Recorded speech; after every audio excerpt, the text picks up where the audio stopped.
এখানে। সো আমরাও যদি মারা যাই তা আমাদের কবর তো এখানেই হবে।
এই যে টোটালটা আপনারা দেখতে পাচ্ছেন পুরোটা হচ্ছে একটা বিল, কিন্তু এই বিলটা ডুবে এখন হয়ে গেছে সমুদ্রের মতো, ঠিক আছে।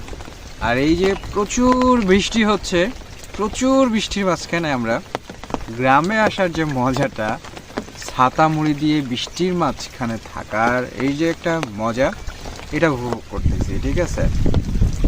দেখতে পাচ্ছেন কতটুকু বৃষ্টি হচ্ছে, কিন্তু বৃষ্টির সময় একটা জিনিস, প্রকৃতি কিন্তু নতুন রূপে সাজে। বৃষ্টির সময় আপনি যতটুকু অসুবিধার মধ্যে পড়ে না, হ্যাঁ অবশ্যই অসুবিধার মধ্যে পড়তে হয় আমাদের, রাস্তাঘাট, তারপরে হচ্ছে ঘরের যে বারান্দা থাকে, উঠান থাকে, সেখান পর্যন্ত পানি উঠে যায় আমাদের গ্রাম অঞ্চলে, কিন্তু